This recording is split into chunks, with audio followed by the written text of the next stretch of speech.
mga busing. Ito yung panglaban natin ng CPR.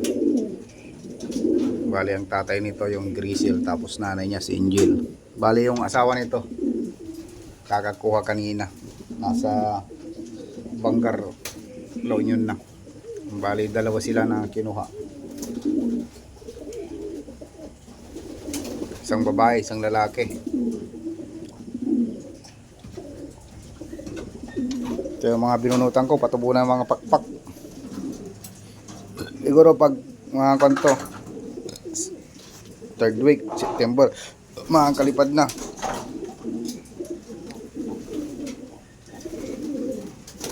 Ito naman yung mga PWD ko, hindi pa nang itlog. Sana sumakto sa 120 days ng CPR para may panglaban.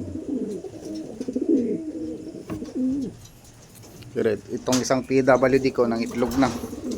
Bali tatanggalin ko din to pag na dahil hindi sasakto. Tapos yung mga yaya ko nagsitayuan dahil lugon. Ito PWD din to. Yung asawa niya yun, yung gobar dun. Ito naman anak ni Guhan, breeder din to. Ito matino, lumipad din ng Bicol to. Pero bali siya yung naka-stack dito na nagneguhan. Tapos mariposa. Pa ako nakapaglinis, pero okay lang naman din dahil wala pang training. Para masana yung ibon. Mga panglaban ng South. Pero tinitraining na namin to. Ito yung bumalik sa akin, naging siya yung matino dito sa mga flyer ko. Ito yung nawala ng halos 2 weeks. Anak ni Angel, bali kapatid ng chikard na yun. Ito namang napulang to, bago ito dito sa akin dahil yung nanay nito yung ayaw umalis dito 2 weeks na nandito pabalik-balik. Ito naman anak ni Lance, si Dungis. Bali kukunti na nandito.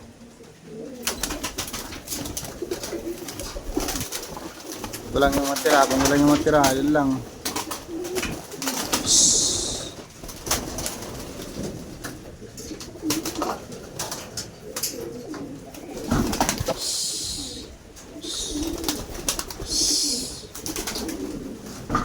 Dito sa loob ko, kuwan naman, puro tuyong tuyo.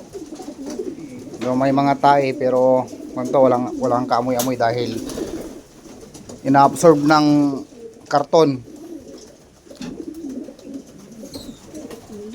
Ito, pumaris na rin yung white and black ko. Black baby lang nanay nito. Bali, ito rin ang gagamitin ko sa 120 days, yung magulang nito. Shoutout nga pala kay Sir Egson na taga Eastern. Bali, may nakuha siya sa atin na ibon. Panglaban yun ng BBC tapos CPR. Bali, nang panalo na niya sa pooling. Bata pa yun.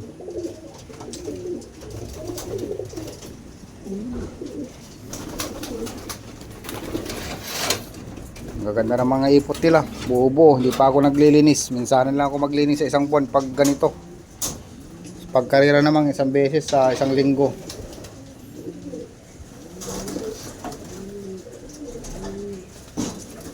Ito halos nagparis-paris na yung mga pang south ko na matatanda.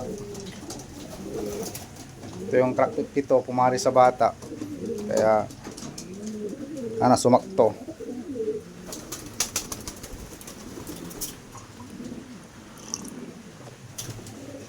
Bali ito, papalitan ko ng asawa. Hahanap ako ng tak na stock ko doon na pwedeng gawing breeder dito para paparis. Ito kasi maglalayas to sigurado. Pag tinanggalan ng asawa, babalik na naman sa dati niyang ugali. Pasaway ito eh.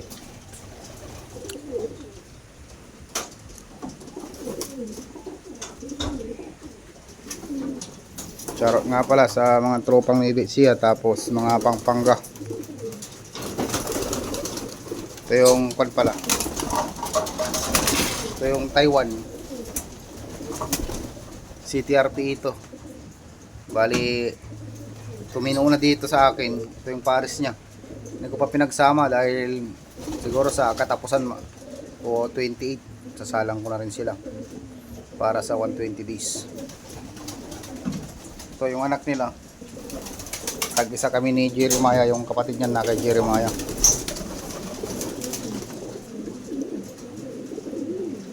Ito yung pinarisan niya. Dahil yung nandito na rin din Jill, may nagkagusto. Hindi ko naman matanggihan, kaya ang binigay ko yung dati nandito. Magaling na rin yung ng kanker doon dahil nakangker yun ng maliit. Pero nagustuhan ng tropa.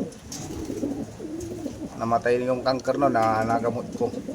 Nagustuhan ng tropa, ipapares daw sa bago niyang acquired. Ito ang hirap paparisin, itong puting to, buti nagpumaris na. Ando lang mga busing, maraming salamat.